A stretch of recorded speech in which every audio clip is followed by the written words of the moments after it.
Hello and welcome to LFC Focus. Liverpool have just lost 2-1 to Wolves at Anfield, meaning that they are now knocked out of the FA Cup just days after they were knocked out of the EFL Cup by Southampton. And in all honesty, it just was an awful performance from Liverpool today. You know, nothing was going right for them. There seemed to be very little desire. No one seemed to have their head on straight, and the passes weren't coming off. The attacking was poor and there was no inspiration, and the defending was just brainless. I mean, I'll start with the first goal. Origi just seems to have no clue how to defend from set pieces, which for a centre forward of his stature and his physicality is quite simply ridiculous, because Klopp has said this season that Liverpool have put a lot of work into defending high balls and set pieces, so it suggests that he simply hasn't been paying attention to this and hasn't been working hard enough in training to get used to defending from these situations. And to be honest, none of the Liverpool players today seem to be well equipped to deal with those situations, and haven't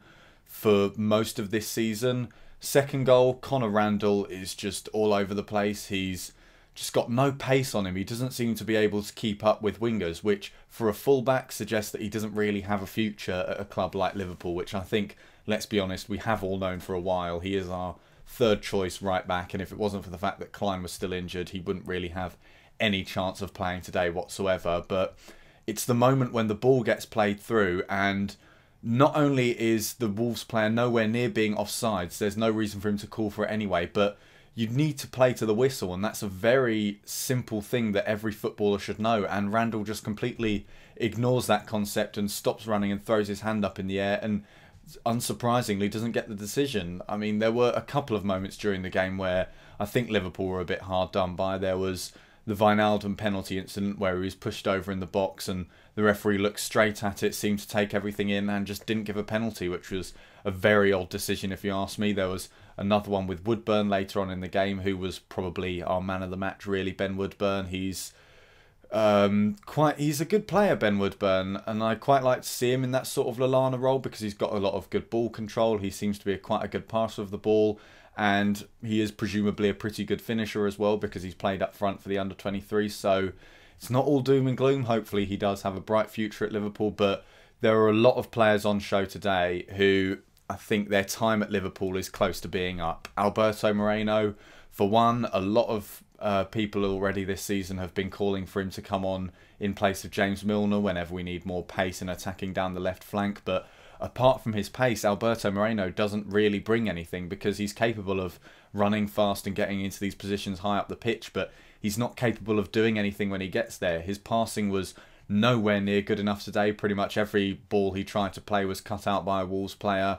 His set-piece delivery is as awful as we've always known it is, and I'm still not sure why he is on corner duty, because Liverpool don't really have any players who are good at delivering corners or free kicks, but Alberto Moreno still certainly isn't one of the best, so it's a bit strange that he's on them. But I just don't think he really has a future at Liverpool, because we will probably eventually, once a good one becomes available, dip into the transfer market for a new left back as cover for James Milner until he becomes incapable of playing there. So I don't think Moreno will be at Liverpool much longer, certainly not based upon that performance. I mean, all credit to Wolves. They were still pretty good today, especially in the first half, and I said in the pre-match video that their style is sort of inspired by Jurgen Klopp's gegenpressing philosophy, and we saw a lot of that today with the way that they were cutting out our passes, which we've seen a lot from Liverpool earlier on in the season, back when they were good, of just getting to every single pass first and preventing the opposition from actually getting the ball forward quickly.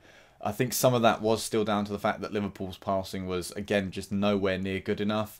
Divock Origi, at least he finally gets his goal, but he really isn't having a great time at the moment, and I think it must be confidence, because there are no doubts over his ability. He was incredibly good last season, and he had a very good spell this season, notably when he scored 5 goals in 5 games, but all of that confidence seems to have gone from him, and it's unclear how that's going to come back for him, and that's the problem for Liverpool at the moment, because we can all recognise the problems, and I'm sure Jurgen Klopp can as well. The defence just isn't doing well enough. We've gone back to this whole situation of not being able to defend set pieces and second balls.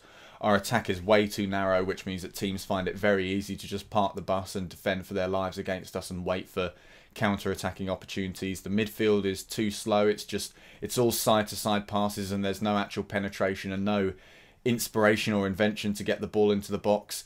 But despite the fact that we all know what these problems are, there doesn't seem to be a way to fix them, because there's no clear reason as to why these problems have arisen. Obviously, there's the Sadio Mane reason, which explains some of the attacking issues, because he was brought in to stop this problem of Liverpool being too narrow a team and lacking invention when teams choose to park the bus against us. He allowed us to stretch the play out wide a bit more and get in behind defences that play incredibly far back.